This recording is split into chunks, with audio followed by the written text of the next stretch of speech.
En este vídeo voy a explicar cómo calcular las sombras del tetraedro en perspectiva cónica oblicua. Suponemos que la separación entre la línea de horizonte y la línea de tierra va a ser de 4,5 centímetros. Situamos el punto P separado del punto V 50 milímetros y trazamos las líneas de fuga F y F'. Para hacerlo ponemos el cartabón en esta posición para conseguir el ángulo de 30 grados hacia F y en esta posición para conseguir el ángulo de 60 grados hacia F'. A continuación determinamos los puntos métricos M y M' haciendo arco con centro en F y radio FV. Hacemos este arco de color verde para obtener M, el punto métrico M, y para obtener el punto métrico M', hacemos centro con el compás en F' y la medida F'V, y encontramos este arco para obtener M'. De esta manera ya tenemos los 4 puntos a los cuales vamos a dirigir nuestras líneas para construir el tetraedro. El tetraedro lo he puesto en esta esquina para tener las medidas a mano, y lo interesante es hacer un rectángulo que englobe al triángulo equilátero de la cara base en la que se apoya el tetraedro. Ese rectángulo va a medir 40 por 34,64, que es la altura del triángulo equilátero. A continuación elijo un punto A cualquiera de la línea de tierra y trazo una línea hacia F y otra hacia F' para construir posteriormente el rectángulo. Para determinar el vértice D, mido los 34,64 hacia la izquierda y desde este punto trazo una línea hacia M, hacia el punto métrico M. Cuando esta línea verde corta a la que va de A a F, en este punto tendríamos el vértice D de nuestro rectángulo. Este vértice D en la perspectiva estaría aquí. En cuanto al vértice B, estaría en la línea que va de A a F'. Para conseguir esa línea, como hemos visto que mide 40, para poder colocar los 40 no se pueden colocar aquí directamente, sino que se mide desde A hacia la derecha los 40 milímetros y trazamos una línea desde este punto a M'. Cuando esta línea de color verde corta a la que hemos hecho desde A a F', en este punto tenemos el punto B, el vértice B del rectángulo. De momento no estamos haciendo el tetraedro, sino solamente el rectángulo donde iría la base de nuestro tetraedro, de nuestro triángulo equilátero. Para determinar el punto C, en contra de lo que podía pensarse que fuera este el punto C, pues no.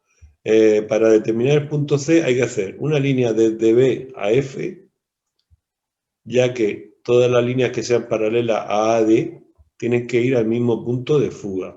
Entonces, como AD va a F, la línea BC, que es paralela a AD, tiene que ir al mismo punto de fuga. Por eso va a F. Y desde D hay que hacer una línea hacia F'. ¿Por qué? Porque a la línea DC tiene que ser DC, vemos que es paralela a AB en el espacio. Pues en la proyección DC y AB tienen que ir al mismo punto de fuga F'.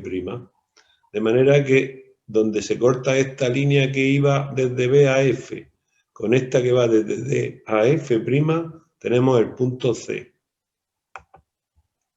Para calcular el punto medio del segmento AB o del segmento 1,2, tendremos que en esta posición, en vez de medir 4 centímetros, medir 2 centímetros. Cuando desde A medimos 2 centímetros y lo mandamos a M', obtenemos el punto medio M sobre la línea AB o segmento 1,2. Y para calcular el segmento 3, sabemos que el segmento, para calcular el vértice 3, sabemos que el vértice 3 se tiene que encontrar entre D y C. Pero vemos que la línea M3 es paralela a la AD y es paralela a la BC. Siguiendo lo que hemos dicho antes, todos los puntos, todas las líneas que sean paralelas a AD tienen que fugar a F. ya fugaba a F la BC, pues tiene que fugar a F, tiene que dirigirse a F la M3. De manera que todas esas líneas van a F. Esta y esta son paralelas. Pues aquí tienen que ir las tres a F, al punto de fuga F. Ya tenemos el punto 3, tenemos el punto 1 y tenemos el punto 2.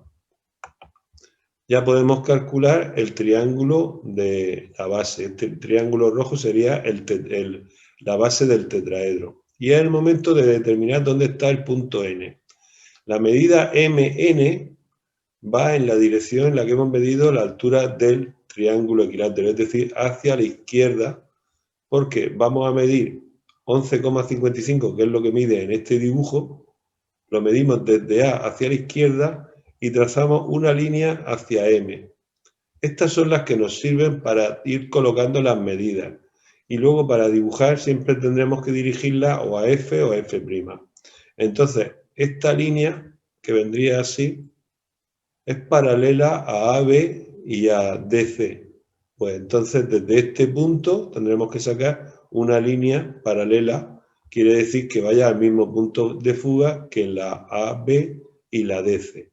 Estas líneas van las dos a F', o esta línea que saco desde aquí tiene que ir también a F'.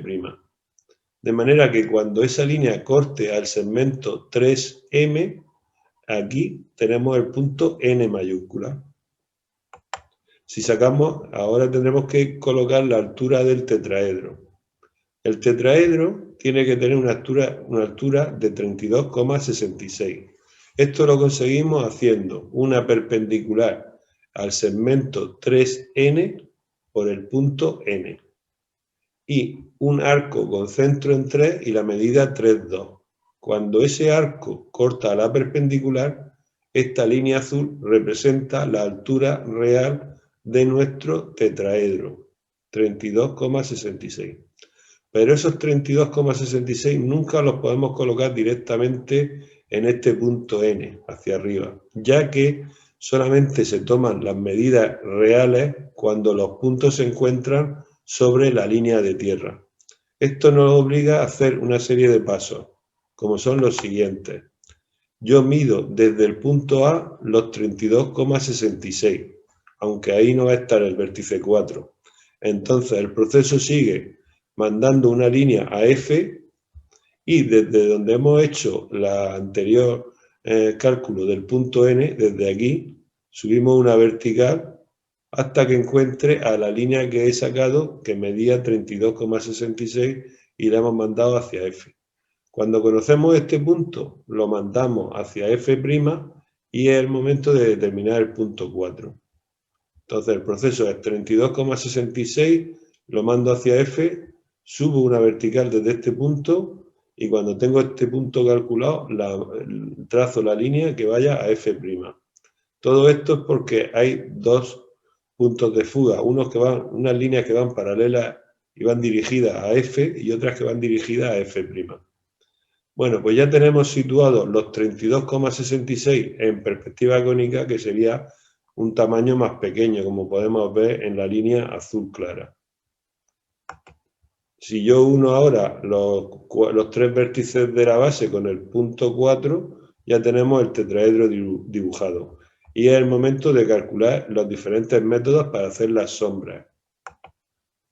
Método número 1. Si yo hago un rayo luminoso paralelo al plano del cuadro, que sería donde estoy yo dibujando, y que forme 45 grados con el plano geometral, es decir, con el suelo, y desde 4' hago una línea paralela a la línea de tierra, donde este rayo luminoso corte con esta paralela, tengo la sombra que arroja el vértice 4. Si ahora uno el vértice 4 en sombra, que es este punto, con los dos vértices de la base, me sale este triángulo que he puesto de color rojo. Para una mejor claridad lo relleno de gris. ¿De acuerdo? Este sería el método 1. Método 2. Cuando el sol está detrás del espectador. Hemos de asignar dos puntos, S' y S, en vertical. Si desde 4' trazamos una línea a S', y desde 4 trazamos una línea a S, esta sería la sombra arrojada por el vértice 4. Si unimos a los dos vértices estos de aquí, tendremos la sombra arrojada del tetraedro en el plano geometral, lo que sería el plano horizontal en otro sistema. He rellenado de gris la zona visible y recuerdo que hay aquí un triángulo que es el que forma la línea discontinua roja y la línea discontinua azul, que sería la sombra arrojada por el tetraedro, pero como el tetraedro la tapa, pues no la he coloreado para diferenciarlo. Otro método sería el de lo que llamaríamos por luz artificial. Supongamos que tenemos una farola o un proyector sobre nuestro dibujo, ¿no? Y entonces la técnica sigue siendo la misma. Si yo uno S con 4 y lo prolongo, y yo uno S' con 4' y lo prolongo, donde se corten tengo la sombra que ha arrojado este proyector, esta luz artificial, cuando lanza la luz y ilumina el tetraedro, arroja esta sombra. Y es algo parecido a lo que hemos hecho antes. Tenemos un triángulo rojo que es rellenado de gris en la parte visible, es la sombra arrojada por el tetraedro, y aquí queda una zona que es la sombra que no se ve, pero que sería sombra, el triángulo que hay entre las líneas discontinuas roja y azul. Por último, la última versión del último método de sombras sería cuando el sol está delante del espectador. Es decir, que allí en el horizonte vemos nuestro sol y qué efecto tiene en la sombra que genera sobre el tetraedro. He tenido que hacer un cambio de escala para que entrara este segmento S'. Recordad que S' siempre estaría en la línea de horizonte y S estaría por encima de la línea del horizonte cuando el sol está por delante nuestro. Entonces, desde S hago una línea que pase por O y la prolongo, y desde S' hago una línea que pase por O' y la prolongo. Donde ambas se corten, tengo el vértice en sombra, el vértice 4 en sombra, uno este punto con este vértice del tetraedro y con este. Y se nos forma un triángulo de color rojo que es la sombra arrojada, que he coloreado de gris para que quedara más claro. Si quieres ver más vídeos como este, entra en internet y teclea dibuja Garlo.